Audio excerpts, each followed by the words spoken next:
Hi guys, Sunday blessings. I hope that you are all safe and that you are all well. I'm just coming on to do this week's Tarot and Oracle Sunday review video for you all. So the deck that I'm going to be reviewing for you this week is a fabulous Oracle deck, and it is Wisdom of the House of Night. I don't know if you can see this too well here. Now this is by PC Cast and Colette Baron Reid. So this is a really cool little gothic deck. Now somebody has said to me in the past that this has actually been based around a book. I'm not sure if that's true or not. I don't know the book side of things. I just know this as a beautiful deck. So I'm going to just showcase this as a beautiful deck to you because that's how I kind of know of it. So it's created by, or it's published I should say, by Potter Style, and this was produced in 2012. So it's been out there for a little while. We can see the logo there on the back, and you can see as well beautiful examples of the cards, which is really nice. Beautiful matte finished box with this kind of sort of tribal detail on. Now I'll just read what it says on the back actually because it's really nice. So it just sort of says here, what if you really belonged to the House of Night? So this is why I'm thinking maybe it might be centered around a theme or a book. These oracle cards offer you a way to converse with the goddess Nyx, just like Zoe Redbird. Turn to the wisdom of the House of Night when you're wondering, what do I do in this situation? What can I expect from my relationship? What will result from my next action? Ask Nyx your question, select a card and use the enclosed guidebook to interpret her message. So interesting. So that probably, you know, it does make me feel like potentially it is themed from something a bit deeper. So, but to me, I've just always seen it as a beautiful kind of gothic deck, and that's what I love about it. So I'm going to show it to you guys, and hopefully you'll like it. So we've got on the back here, we've got a picture of PC Cast, and we've got Colette Baron Reid. So just in the back there you can see the pictures of those two lovelies, which is fabulous. So we'll look a bit more at the book in a bit more detail shortly. Now these are the cards themselves, and they're really lush. They are gilded. I love it when we have gilded cards. We've not shown you any kind of gilded cards for a while. Lovely silver gilding. These are the cards. Lovely glossy finish, good oracle size. Now the only thing I don't like, or there's nice, but just be careful when you're shuffling them because they've got very sharp edges. Normally oracle cards are rounded. These aren't. They've got like really pointed sort of edges, and they do actually hurt a little bit. They're a bit spiteful if you catch them. I've had it before. I've been shuffling these and they've actually kind of caught me the wrong way and they've hurt a little bit. So just be mindful of that. Now the cards, beautiful images. I'm not sure if it says who the illustrator is. Hang on, let's just see.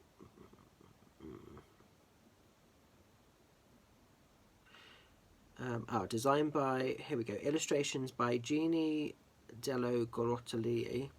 I can't even say that. I'm going to just pull that close and see. I don't know if you're going to even be able to read that or not. You're probably not going to be able to because it's probably not in focus. But yeah, it's a very sort of long double barrel name. But that's who's actually produced the imagery. But the imagery is stunning on this deck. Really beautiful. So each card has a number at the top, and then it has a key message or a name or a theme on the bottom, and then the beautiful image itself. So like this one, the High Priestess of Water. So really stunning images, as you can see. I absolutely love this deck. Like I say, I've used it for quite a long period of time and it's just fabulous. You know, there's so many beautiful kind of pieces from it. It's a 50 card deck like we sort of said, and yeah, the imagery is just lovely. So very powerful. This is a great deck to work with intuitively. This is a very witchy sort of deck, I feel. So it's a great deck if you are someone that kind of works with, you know, the witchy kind of vibe. I just think this is a cool deck to have all round actually though. It really embraces a lot of magic, a lot of kind of gothic energy, a lot of mystique.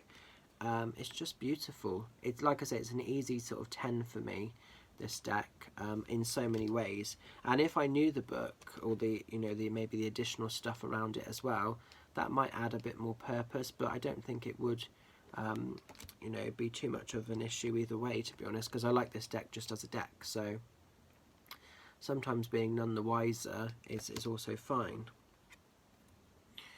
Okay, so like I say, lovely, lovely colours as well. I mean, look at the colours in the back of that card, just absolutely stunning.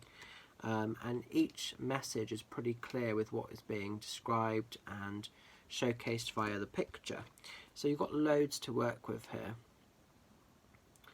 There's quite a lot of cards that are, you know, taking in the elements as well. So you've got the mix of like the fire, the air, the earth, the water, and obviously spirit. Lots of that is there.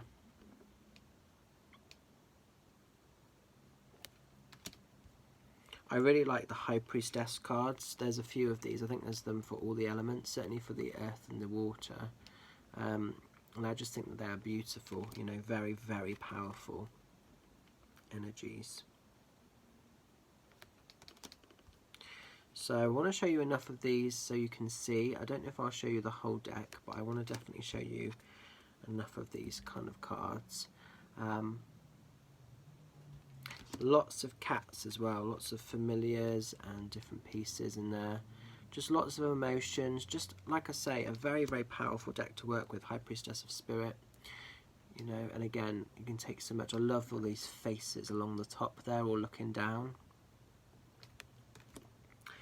The Warrior, so there's some masculinity in here as well. There's not a lot, but there's some, which is nice to have a little bit of that.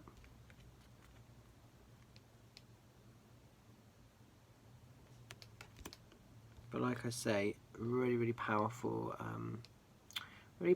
deck, I feel, you know.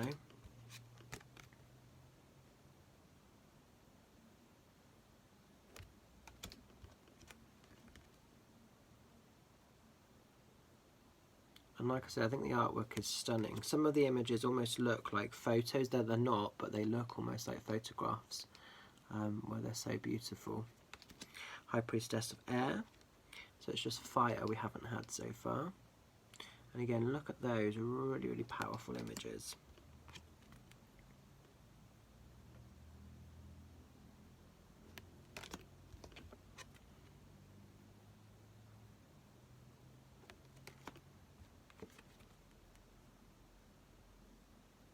So like I say, I want to show you enough of these.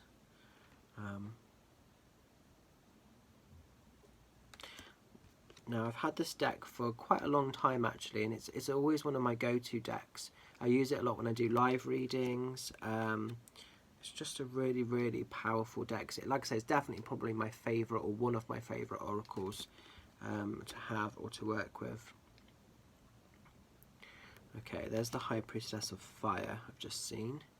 So that's, I think, all the elements now. I'm going to show you like one or two more cards, and then I'm going to call time, because I want to keep a few back as a surprise in case you decide to treat yourself to this deck. Now, he looks a little bit of alright. That's quite nice to have again, you know. Easy on the eye, isn't it? Okay, I'm going to show you like just a couple more, and then I think that is going to be your lot. Okay, I'm going to show you like one more. That one, and then that will do. And there's actually, I think this is actually PC, yeah, PC Cast. This is actually her, the image of her. So that's quite nice to end with her. Ah, perfect. So I'm going to keep a few back just because, you know, it's always nice to just have a few spare. Right then, so as ever, we will pick a card for this Sunday, and obviously this will follow through for the week ahead. Things we need to know about, guidance to be given, and hopefully this will make sense for you lovelies. Because they're a nice oracle size, they glide really well in the hand. Just briefly as well, the stock quality, they're really thick. They're a decent thickness. These are good. They are gloss finish, but they are very thick, so that's lush. So I like that. So see what we need to know about. I'm asking the cards to give us a little bit of something to work with for this Sunday, and more importantly for the week ahead. Okay. Ooh, we've got the energy of denial coming in here. It's interesting with what's going on in the world at the moment. Okay, denial. And it's interesting because you've got this lovely little kind of moon sort of tattoo just on, I don't know if you can see that, but just there on the sort of wrist. Okay, so we'll find this in the book, and I'll sort of look at the book really to see what we've got going on here. So it just says the story of the Oracle of Nyx, NYX. I'm not sure if I'm saying this right. How to ask the questions, seeing if it shows any examples of spreads. No, it doesn't. Straight into the cards themselves actually, which is fine. Again, because they're all numbered, so this is number 14, it makes it so easy to find that in the book. And then what you've got is a little sort of affirmation or a little bit of a mantra, and then a meaning. And the cards are black and white, but I don't think that's a problem. I don't think it detracts too much. So not reels and reels of stuff, quite a basic, or this particular card that there's not huge amounts with it. So it's interesting. So it just sort of says here, first of all, not everything is in reach, my child. Sometimes I must create distance between what you want and when you're now... Sorry, I'm going to say that again. Not everything is in reach, my child. Sometimes I must create distance between what you want and when or how you are meant to receive it. Okay, so that's like the sort of affirmation or the mantra piece. And then the actual meaning itself just says here, consider the wait for your highest good. You are not meant to achieve what you want right now. Keep the faith, for if you wait and show patience, I will reveal some wondrous things later. This is a gentle warning not to get caught up in your desire to reach your goal too soon. You may choose sour fruit that only looks ripe and juicy. In this case, I alone now when the... Sorry, my bloody dyslexia today. Sometimes I get like really tripped up, and today's just happening to be one of those days. In this case, I alone know when the time is ripe. Patience, my child. So this is being sort of said as if the goddess is talking to you direct, and that's why it keeps tripping my dyslexia up, because normally like the cards just say da da da da da da da da, but because it's being done in the way where someone's speaking, that's what I'm not used to, and that's why it's just causing, there's just a thing with dyslexia, sometimes it trips us up. It's no biggie, but it's just how it is. So I hope that that kind of gobbledygook message made sense there. Basically, what I take from that, you know, don't become impatient, don't sort of chase something or force it too hard, because you might end up getting secondary energy off the back of what you truly desire, what you truly want. So patience is hard, I think, for a lot of us, and our bloody patience as a collective has been really tested at the moment with this pandemic and everything else. But sometimes the best things are worth waiting for. So I hope that that resonates and makes sense. The message is quite simple when you break it all down, and that's what I like with these cards. They're easy to decipher. I very, very rarely look at the book with these. I always go off my own intuition, and then sometimes I might read the book afterwards just to see if it was what I had felt it to be, and often it is the case. So this is a beautiful little deck. I think it's great for those that are just starting out with Oracle, and it's great for those that are more advanced if you're a more sort of full-time reader. It's just an all-round beautiful kind of gothic, come witchy, come magical deck to have. So definitely check it out. Wisdom of the House of Night by PC Cast and Colette Baron Reid. It is a beautiful little deck, this one. And yeah, going to leave the energies with you. Hope it resonates. Stay safe, stay well, have a fabulous week ahead. Much love and blessings. Catch you guys soon. Bye.